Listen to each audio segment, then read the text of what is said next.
Welcome, I'm Doug Mills. Whether you compete or trail ride, your performance and safety are only as good as your leadership. And leadership always starts with the pecking order.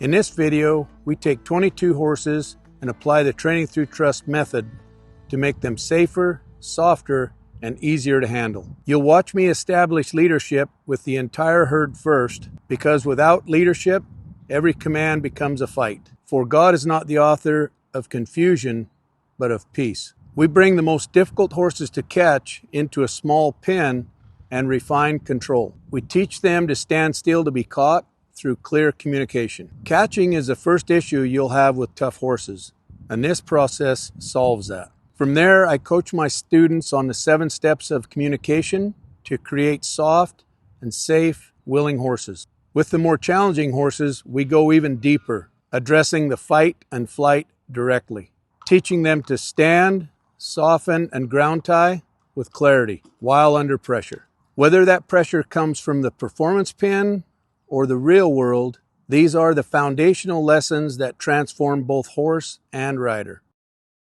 Everything I do is about their survival instincts. Number one of their survival instincts is the pecking order. And I find that's first and foremost. These horses got a pecking order. There's going to be number one in here, and that's how they survive. Because when these guys get weak, the wolves take out the bottom, right? If there's only food for 10 and you got 11 horses in here, number 11 is going to struggle. The 5 survival instincts, number 1 is the pecking order. Number 2 is flight. Most horses are born with flight. They try to run from the predator. Number 3 is fight. If they can't run from the predator, they stand their ground and fight. Number 4 is do the opposite. So when I'm trying to go left, they try to go right. Number 5 is the big one, conserve energy, right? And that's why we're always trying to make the right thing easy and the wrong thing hard through choices. Pecking order is the will to live. That's why it's the very first thing, or the first concept I talk about, is establishing that pecking order. Now, how do we establish pecking order? All I've tried to do, the best I've got to now, it's been an ongoing progression my whole life, but all I do now is to try to be as close to a horse-to-horse conversation as I can with them. There's a 7-step system that I teach in the Training Through Trust program. The preparatory command to prepare the horse, angle to direct body parts, pressure to follow a feel, and taps to build respect. We then use a timed release to mark the right speed, a restart to address any errors, and patterns to clarify expectations with a motivating end game. You're going to see them try to go the opposite. I'm going to establish the left, they're going to try to go to the right. So you're going to see my release for when they scoot away from me, so I'm going to build that pressure real slow. So slow and so subtle that no horse in the world will move from it in the beginning, but I'm going to teach them to move from it. In the beginning, nobody's going to look at me, and these horses aren't going to watch me. By the end of it, they're all going to be looking at me. When I first start going left, they're going to try to go to right. They're going to run in behind these panels and go back here. I'm going to add a little bit more pressure when they get to a place I don't want them to be, and less pressure when they go to a place where I want them to be, looking for a release. So I'm going to teach my horse to respect the taps, understand the angles, and crave the release. And we just repeat that over and over again. By the end of it, I predict they're all going to be down here, circling up. They'll form their own round pen around me. They'll all start looking at me, and then we'll maybe grab some halters and start catching them. When you figure it all out and put all the pieces together, it becomes very doable and simple for somebody who's never been around a horse. And it happens fast when you practice the right things. Okay, we're going to go. So the prep's not too important right here. I'm just going to lift my hand up. Not really listening, so I'll just start tapping on them a little bit. When I ride into a new herd, the very first thing I establish is the pecking order. Horses don't start with trust or friendship. They start with one very simple question: who can move whom? So I begin with a light, clear request to move and wait for the horses to yield. The moment they move from that soft pressure, I release. That release tells them I can be fair, consistent, and that I'm worth following. And it's going to be like water running through the banks of a river. You're going to see them all start to form together. Build my taps till I get everybody kind of taken off like that. Stop for that. Readjust my angle for this stray over here. Pick up my hand. Start to build my taps. Whether I'm working with a herd of horses or one horse on its own, or a horse like this who's broken away from the group, that same release when they respond to sensitive pressure is their reward for making the right choice. Once you have sensitivity, you can have a conversation. What I mean by that is they have to be sensitive so they can feel that pressure, feel that it stays on for a precise amount of time. If they're not sensitive, the pressure can go up and down and they won't respond to it or feel it. So I'm going to start lifting my hand right here because I'm getting close to the last horse. I'm always pushing on the last horse, trying to time my whip pressure so that when I get there I can maintain some pressure until I get some speed. There we go. And then don't chase them, just come back here again and give them the big release. These rested down there, so I'm going to split the herd right here. Those got to rest because that's where I want them. I said that was my goal, is go to the left and go down there. So these guys, I'm going to build a fire in them. And I'm going to trot. And it's going to be lasting longer this time. So my pressure lasted considerably longer this time than it did the time before. Right? And then back off way down here so they run down that corner. You start watching for horses to put their nose down to the ground, because when they decide not to go down there, watch up here, these leaders. When they decide not to go down there and they decide to be sensitive and they decide to go in a direction, all of those decisions will cause them to put their nose to the ground. That was a good choice that horse made right over there. So now we should start seeing lots of noses down, lots of licking and chewing. That's the first time they've made that corner. So I'm just going to stay at a nice slow walk.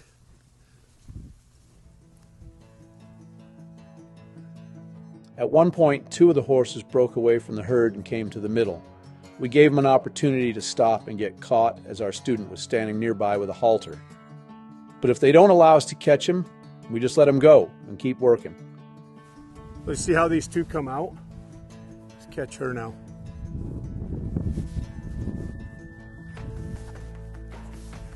It's good. That's all you needed. All right, and then now it's back to work. So you'll get to where that'll be so automatic. They'll come to you, and you can walk right up and put it on. Once they calm down like this, it gets close to where we can start bringing people in and try to catch them. Of course, we know they're not going to let us catch them in the beginning, but we have to bring the people out so that we've got a reason to keep sending them.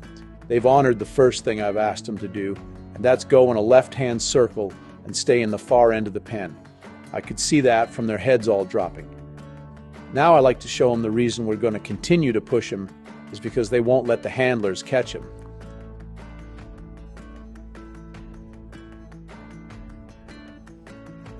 When they're done with their flight and fight, then they give it up. And that's when they come to you. The first sign of that is head down, right? Even if they're afraid of you, they'll have the urge to come to you. They're just afraid of you. And that's why we got to do that approach and retreat to build their confidence. But it's their instinct when they surrender to you in the pecking order because of the choice to move from sensitive pressure, it draws them in. That's why they're going to be drawn to this horse too. There, see, they circle around right there. And when you see them coming to you, just back away a little bit. Take a couple steps back, and that'll even help draw them to you more. Just always keep an eye on which one's kind of glued on you, and back away from that one. In the Training Through Trust program, we don't just back away to trick a horse into coming to us. We use that movement to teach the horse to follow a feel. This action creates a feel or a draw that the horse learns to follow. Instead of running away, the horse will follow that feel down to a stop, causing them to stand still and relax. Yeah. This one's going to want to come too. Just chill. Yeah, there you go. There you go. All of this running that they're doing, it's all going to settle down. Right now, they don't have any cruise control or speed control, right? So you see when I send them right here, I just try really slow to send them. And as soon as they take off, they just run. So they wait and then they just take off and run. That's not follow a feel, right? Follow a feel is when I release, they quit speeding up. So watch these over here. Watch your horse. So when I pick up, right, a little bit more, a little bit more, a little bit more, a little bit more, a little bit more. So he's sticky, right? So when I tap him, he's got to be tapped. Because he looked at me and thought about it but didn't. So they're in fight mode, right? And the others are in flight mode. And that's all I'm trying to do is work all of that out of them, balance it out. Back away. Yeah, don't even try to halter them till they come and stay with you and get your hands on them. Haltering them's not the first thing you want to do. You want to love on them. Just love on them and have them stay with you, because that's the reward. When I come out to the outside and I keep pushing these other horses around, they don't got to leave, because I'm not going to push on your horses. I'm only going to push on these outside horses. And don't halter them. Just love on them and let them go. Don't try to hold them. Just love on them. All I want to do is let them find this happy place right there. Now that the herd has calmed down and are all responding well to sensitive pressure, I bring out more of the students, and we can wait for individual horses to approach calmly and allow themselves to be haltered. There, yeah. There you go. Let's just chill a minute right there. You got a bunch of them now. Once a big group like this starts to face up to people, we give them all a big reward, and instead of backing up, we all stand still, allowing that gap between us to close ever so much. This part is key in setting patterns in the horse's mind. A big part of what we teach people in the Training Through Trust program is angles, where to walk, how to walk up to a horse without being threatening and having a lot of energy in your body, and then not chasing them or cornering them when they go to leave. If you guys can get a halter on him, go ahead and get a halter on him. Instead, just letting them leave and falling in behind them to send them rather than trap them. We haven't worn this herd down. It's a herd that's found peace in the pecking order because we established leadership through sensitive pressure. When they feel that release, they know there's no surprises coming. They feel safe, and they'll come right out and let us catch them and put a halter on them. Yesterday, when I was on horseback in the large pen, I was teaching the group of horses to be sensitive to pressure. Today, I'm narrowing down the teaching by just using one horse. This helps my students by allowing them to focus on the single horse, and they can see how quick the teaching can happen and the precise timing and movements they'll need to learn. Prep again, make sure he waits. Start a new sweep starting this way, running that energy down there, 1002, 1003, 1004. So that time he's late. So there's that first tap that says he's late. So I'm not going to release for him movements. He's going, why aren't you releasing? I tap him firm and scoot and stop. Right? So then first taps was so soft, I'm making him more sensitive to them feather taps. Turn my back on him. I don't care what he does back there in the beginning. Later on, I can get more specific. And then when I turn, I just got to, when I pivot, I'm going to pivot on my left foot so nothing moves but that foot. And I pivot until my shoulder line is right there again. Another prep and hold. 1001, 1002, 1003, and stop. And his head went down and submitted. Right? That's because I went slow enough for his brain, was robotic enough for him to figure out what I wanted, and released early for the very first movement I got. It's all those things, right? It's just having a conversation. So when you think about your angle, pressure, and timed release, right? Think about those first. Those were the first three that I tagged into, right? That I kind of started with. The other four of the 7 steps kind of come later. But now when I reverse that direction and start again, now I'm here. So I'm going to send him the other way. So what would be the first release? When he turns. Yeah. When he turns, or if he backed up. Foot move. Yeah, a foot move. Prep. 1001. See, he's a little bit early, right? See him jumping the prep on this eye. So he's a tick higher. Look at his nose submitting. He's a tick into runaway on this eye. and he's a tick into lean on the other eye. You see it? You know how I found that? I had to tap. This one I didn't have to tap. All I did was prep. So the prep every time identifies where they're at. And if the prep don't show you anything, the 4 seconds of command will, right? So that's how you check your horse every day for the same thing. You know where your horse is at in 1 or 2 lessons. You can bring him around and dial him in. Because that's all we're trying to do is take them from flight and fight and bring them right into neutral. So he's watching me like a hawk, super sensitive, waits like a rock, and then when I start to push, what do I get? 1001, 1002, see my sweep, see my hand, everything's moving. 1003, 1004. So now there's the first tap. Here's the second tap. My body's still moving. Here's the third tap. I'm going to touch him. And here's the fourth tap for a scoot. See how smooth and slow that was?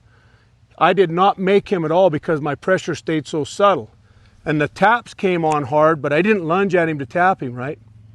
Super soft. A lot of times people release the taps as soon as the horse starts moving, and that's the wrong timing. That timing only works if he leads early. You've got to give him that extra little tap and increase the pressure a little more until he scoots. Then you give him the release.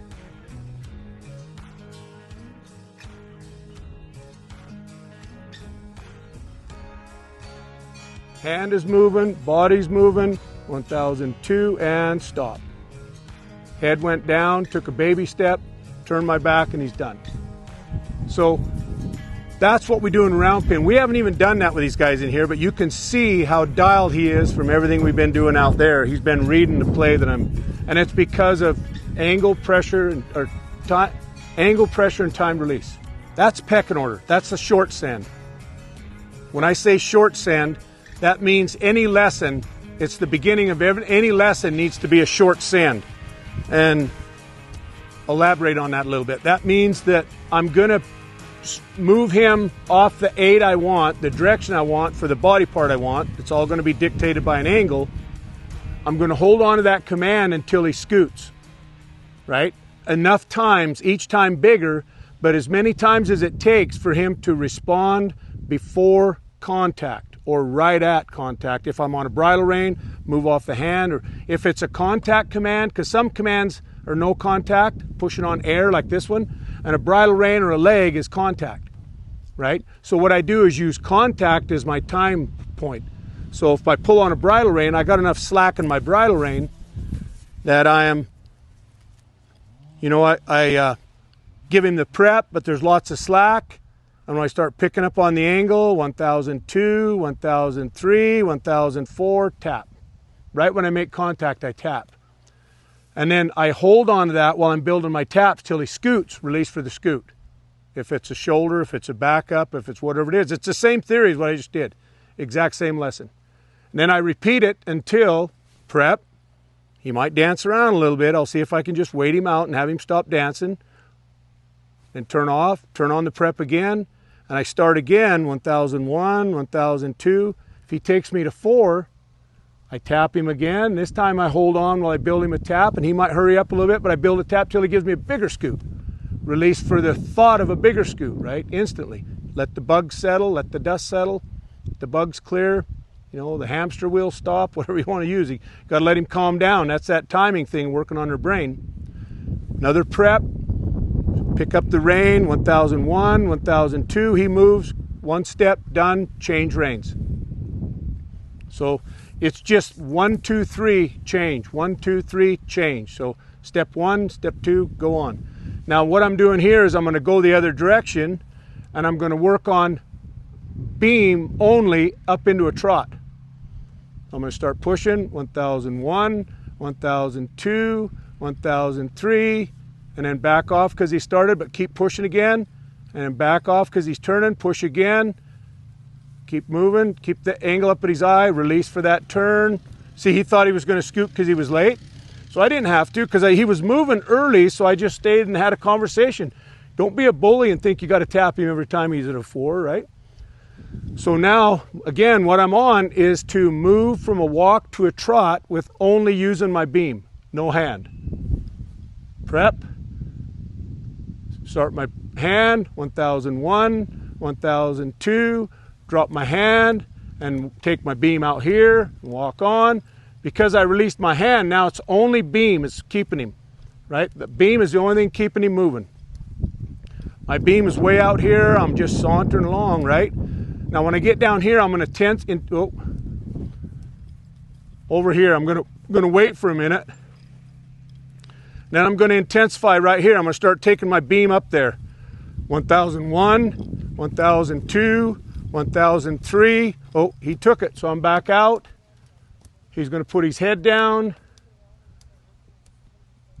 If not, I'm gonna start again, pick up my hand, release my hand, back off right there. He looked like he was gonna trot and I backed off.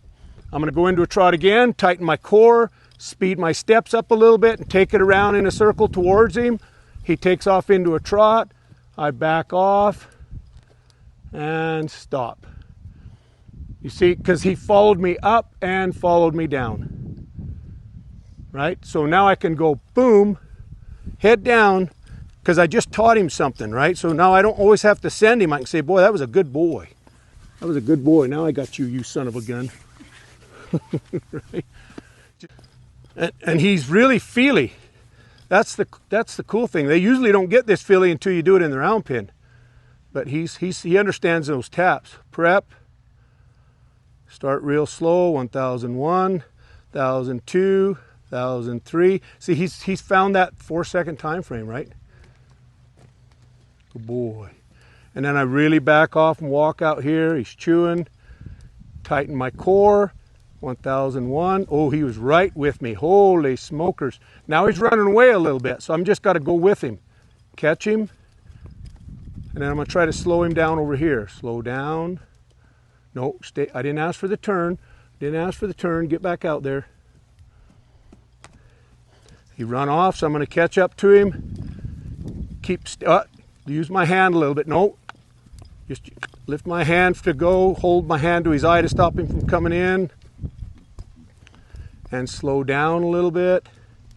See if he takes it. Don't look in. Some people teach them when they look in, it's over. I don't let them do that. I believe we lose a little bit of control there. I draw them in, but I don't just push them until they face in all the time. So I want him listening to me, so I'm going to tighten up, go back into a trot. Done that really well. I'm going to go one full circle, so he keeps in rhythm. Notice my beam is not right on his tail. You know, I've got some room to build. And then stutter step down, slow down, and stop. If he passes my shoulder line, I'll start him up again. Or if he looks in, I'll start him up again. Right? So I'll just go around again, tighten up my core, put him into that really pretty trot. So when you can get him into a really pretty trot with just pushing on air, that's all the leg you need. Good boy. Good boy. That's it. So now I just boom, boom. So that they really start understanding, you know, the pivot. I hope that makes it more clear now.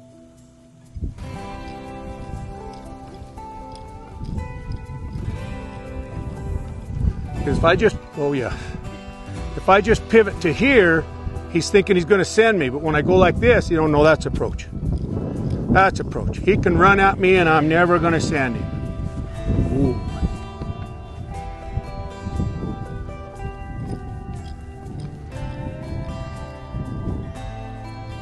Ah, good boy. See, it's the confidence. Remember I told you before, what makes them follow you is the respect, sensitivity, and the confidence comes from understanding. If you can learn to have a conversation with a horse like this, on this level, if you take an advanced horse and put him in there and try this level of conversations and have these little lessons with him, you'll see how broke your horse isn't. He may do things because he's broke to following patterns, but he's not broke to following a feel, and he's not broke to reading patterns. That's key. You just got to set more clear patterns. So he'll learn that I can ramp up my pressure, but he never has to worry about understanding or wondering what I'm asking him. He'll just get more and more comfortable with it. Catching it isn't a problem if you just do the first steps right. A lot of people think you have to do inside turns to make him easy to catch. That's just not true. You just have to make sense with what you're doing in that circle. Sending him around and making him sensitive to the pressure and have him surrender and put his nose to the ground, that makes him easy to catch. Having him face you and then chase him around and whip on him every time until he does face you, well, that's teaching him something, but it's also building a lot of resentment, and you don't want that. I teach my students to go through this process with their horse, following the 7 steps, and it does take some one-on-one with your horse to learn that dance and how to perform those 7 steps with precision. The next level in training these horses is applying the same 7 steps, but this time they've got the halter on. We're still looking for them to follow a feel. We have to get sensitivity, so we do need to tap on him if he gets sticky, so he becomes sensitive to the backup command. Our goal here is to make them super soft on the halter, but without sensitivity, nothing works. There's another one. There you go. Release for them steps, and then start again. I'm going to run your hand for a second here. Just keep a hold of him. So we're after that. So we're neutral right now. Just stop for a minute. So we're going to go down. That felt good. Straight back. That felt good. Relax your hand. And then I'm going to push his hip that way. Watch that hind leg. There. Right? You got to go this slow in order for him to say down is good. Now let's get that hip the other way. So I'm looking for this other hip. Right there. So you got to pick up, relax. So you have, all I'm thinking about is contact at the right angle. Watch his leg, other hind leg, right there. Right when that leg is in the air, right there. That was a good one. And then head down again. That's good. Over there, down. So every movement is a release. Straight back. There. See, he's getting his nose. There you go. There, now straight to the ground, very soft like that. Oh, see the resistance? See when I found the resistance? Turn it into a backup. Just go that slow with everything. That slow and that strategic, I guess, and specific, I guess is the word I'm looking for. The first thing we back them up for is to drop their neck down, because that makes them soft. If a horse is soft from his withers forward, he's going to be soft throughout his whole body. So we can turn him and stop him a lot better once he's soft and sensitive. There you go. Slow it down. Slow it down. Now go straight down as slow as possible, but have him have the opportunity to follow a feel all the way down. Stand up fast.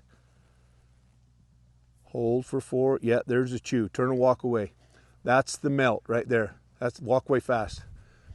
You know they're going to ground tie when you get that. Right? And if we don't have all that resistance out of them, or if they're still ticking on high, they'll walk off. And that's the ground tie shows us when we got it. So the next time you go back, start by just looking for resistance and use the movement and get more specific about the movement. So the angle to this point of this shoulder will get that hind leg step in there. The angle outside that shoulder will get this shoulder out there. So if you want the shoulder, just go outside his shoulder and release when his front leg steps out there, or just to the point of this shoulder and release when this hind leg goes out. Because they'll bend their head and keep stepping this way, and you just want to watch when this leg goes out that much. Right? You'll see it go out, and I usually miss the release if I'm trying to get it when it's in the air, but as soon as I see it, I stop for a second, and then I start again straight so that they can feel the angle change, and I back them up a couple steps, then change the angle, and I'm ready for it. Boom, as soon as they step out, I release when it's in the air, and you'll see them lick and chew every time. Now, pick him up and just go back up, and now start steering his hind end. So you just have him step to your right. And you're going to find some resistance, and that's when you're going to have to tap really, really light. Just have really relaxed fingers, really relaxed wrist and elbow. We want everything to be super slow so the pressure can intensify if we need it. But he needs to scoot a little bit. Okay. Let me feel him. Just let me run, get your hand, get a hold. I just want to feel how. So when you ask him to back, I'm just going to find him here. There, see, I'm pushing to the point of the shoulder to get that hip, and then break it for that hip, and start again for that hip, and a little bit of head down. I'm just go slower. There we go. And slower, slower. Now just go real slow, and you'll be able to find him here. There he is. So I'm going to turn this way a little bit, and I'm going to tap him on my side. See when I tapped him, his head went up, and I just flipped him with a finger, and I got that second gear. And head down this way because he's turning the other way now. So wherever he zigs, we're going to zag. Okay. Just see how he's trying to back his hip that way. So I'm pushing right to the point of that shoulder. And then just tap him really, really light with your stick. Good. There. Nice. See, break the contact for that. Right. Now go down and then do that again, and just try to keep your arm in that neutral position so you can touch, you know, and then release. There we go. There we go. Now try the down again.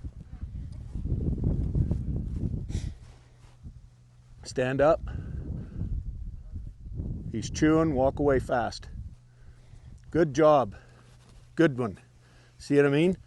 You get into their brain by getting into a body part. One body part, a specific body part with a specific direction. By the end of day 3, we'd identified a few bad actors and went to work with them on ground tie and positioning. Now we'll go a couple circles.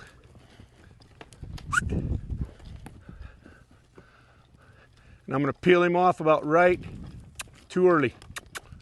See, he was so ready for me.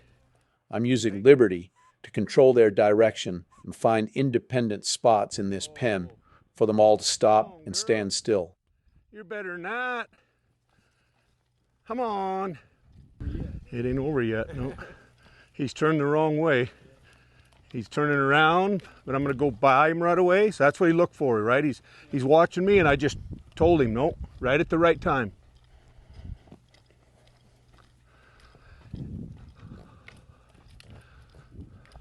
See, every time he looks at me, as soon as he looks at me, I just bring that tip of that whip by, and my belly button too. Now I'm going to see if I can walk these guys a little bit. These are the top of the group that are the hardest to catch. And I'm just using the same principles of angle, pressure, and time release. He walking off? Yep.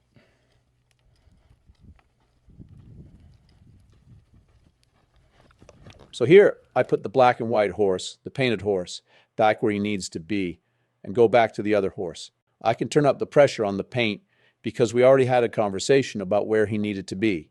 So now I can put high pressure on him and he knows where I want him. High pressure is something that always bothers a horse if you don't understand the pressure.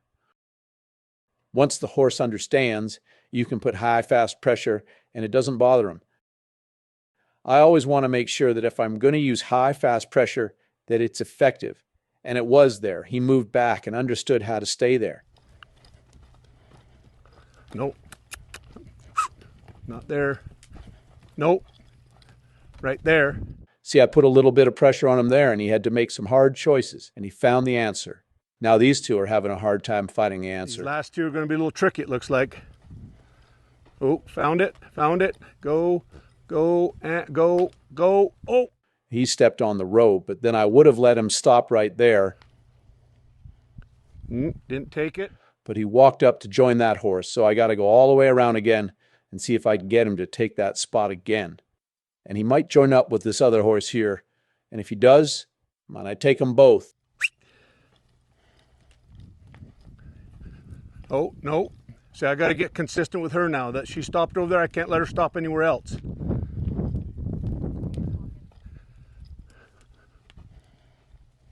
So I'm going to get her right there.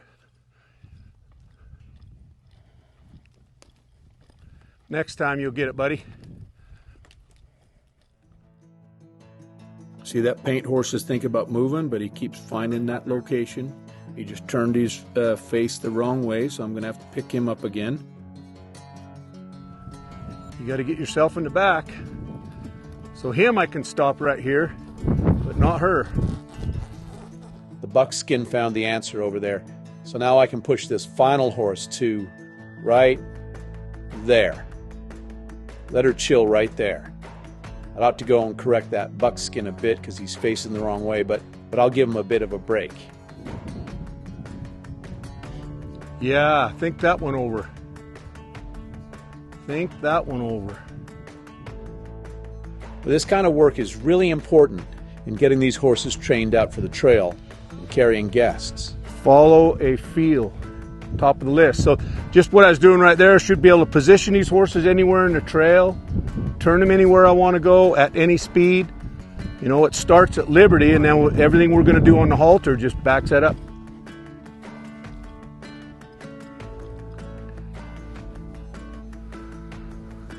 Okay. Next step, pressure. Just to teach them to numb up to the whip pressure. Right? So they only think about the whip when it's got a command preceding it. If there's no prep, no command to follow, whip means nothing. Whistle means nothing. Right? See, when I whistled, I had to slow that down a little bit. See, they all moved when I whistled. So I got to put a little of that on them, just a little bit.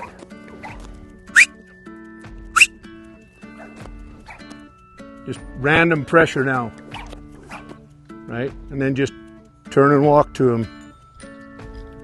So that pressure builds them up on the inside, but you don't see it. But you can see it when you approach him, the little bit of lead, right? Just trying to get them to handle pressure and be sensitive to pressure, the black and white difference of it. And that's the approach too. That's why you'll really see me turn, drop my head, and saunter right up there. Like, she knows it now. In the next episode, we're going to turn up the pressure. I'm going to use erratic flags, whips, and ropes to purposely try to trigger their flight response. You're going to see exactly how to take a horse that feels trapped and ready to explode and teach him to stand and fight their fear instead of running from it. You don't want to miss this transformation. If this was helpful, make sure you grab the free leadership guide below. In there, you'll find the 7 most common ways that horses challenge your leadership.